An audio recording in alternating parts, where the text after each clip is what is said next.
Is it a crime to want more? I'm in. That was fast. Grab some of Can those. you hold on a second? I gotta take this call. Who the hell takes a call in the middle of a robbery? That's the question at the heart of the Apple TV hit, Your Friends and Neighbors.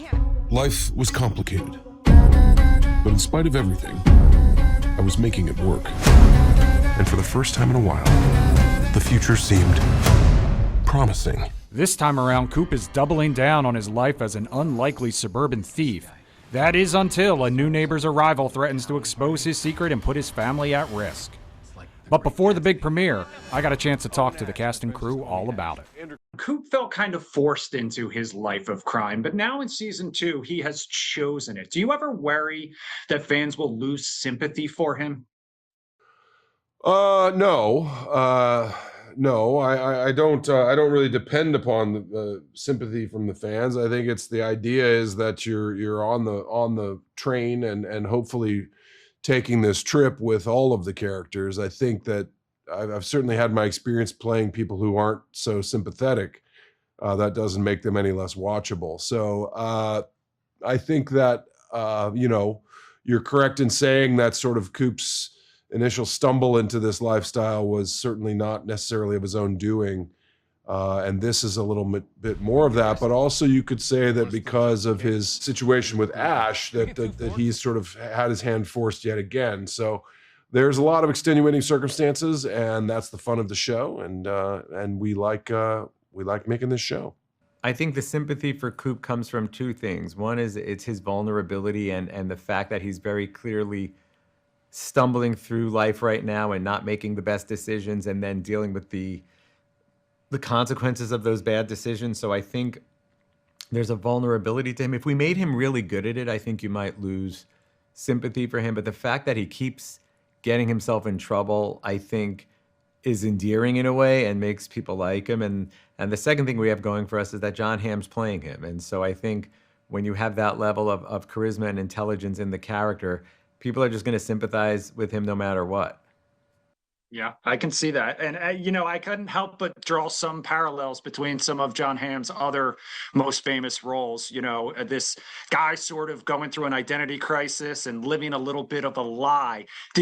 Was that in the back of your mind at all, that Don Draper-esque when you started working with Jon Hamm? When I first, you can't not have it in the back of your mind when you meet Jon Hamm, right? So like when I first met him and pitched it to him, I think the way I pitched it to him was like, in a way, the character of Coop is almost like a deconstruction of Don Draper. It's like,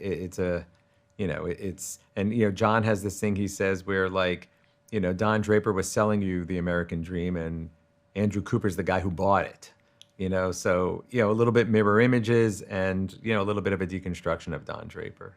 Mel is in a very different place in life at the start of season 2, obviously.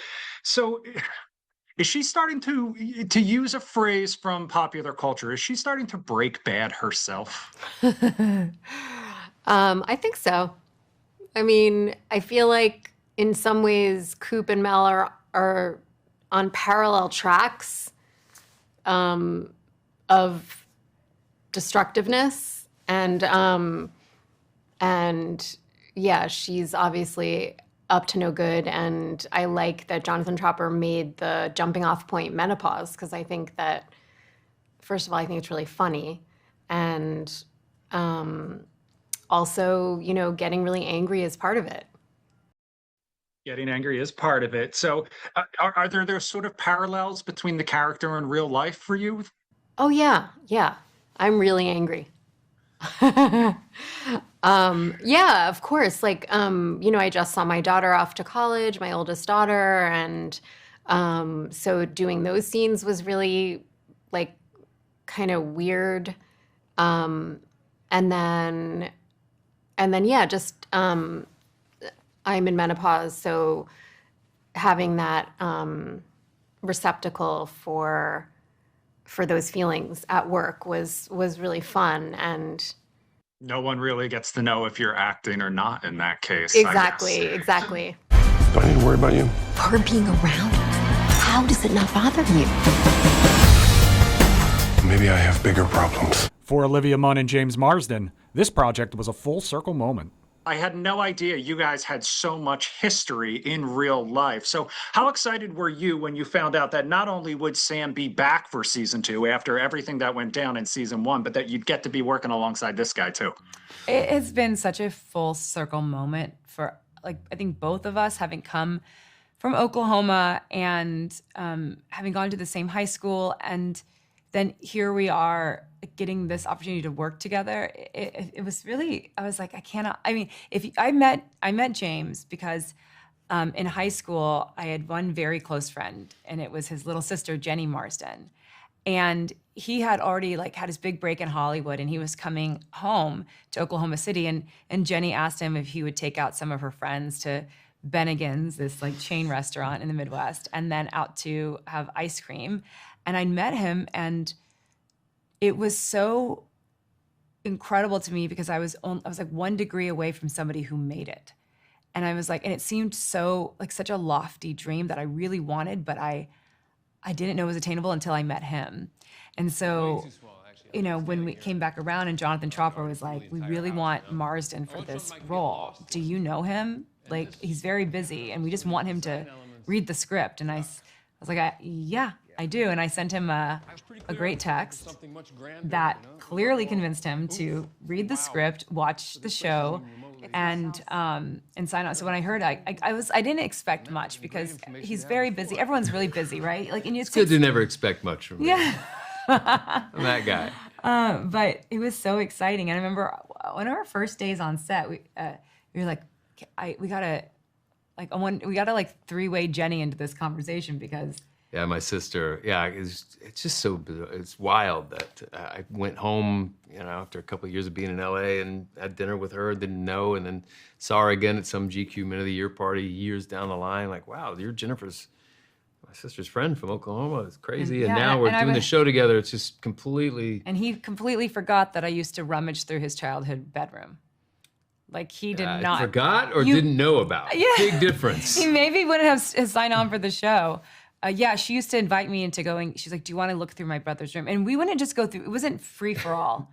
She was like, let's go through. Today we can go through this. What is my sister doing? I mean, I know she's not 10. She's 16 going, hey, do you want to go through my brother's childhood bedroom? Love how upset you are. It's really visceral. You're acting as if. Pretty harmless.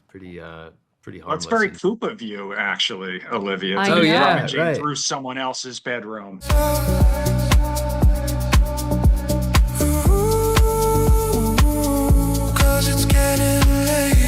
Season 1 cemented its place in pop culture history thanks to a viral scene of John Hamm vibing in a club.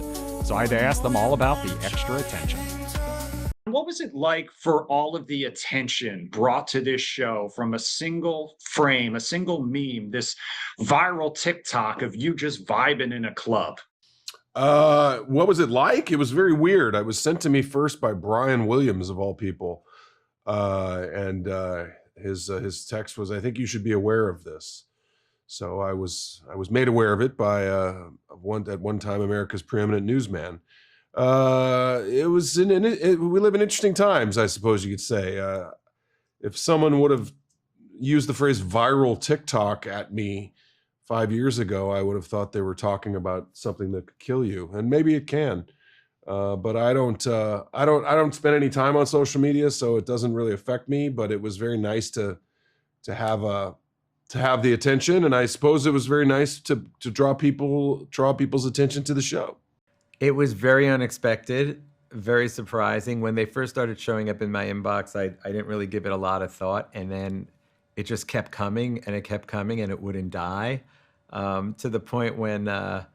Recently we were at post-production and it was my birthday, and they had a cake with that with that face on it. And I don't know what makes a meme successful. I don't know who creates it, but for whatever reason, we got to ride that wave. Is there any sort of pressure to kind of recreate that success in season 2? I feel pressure to recreate it.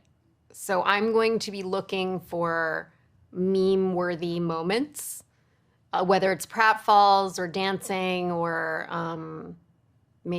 pulling faces. I'm gonna try to do it, or I'm gonna try to get John Hamm to do it. I was playing the long game. Until we close our eyes for good. And that game was just getting started.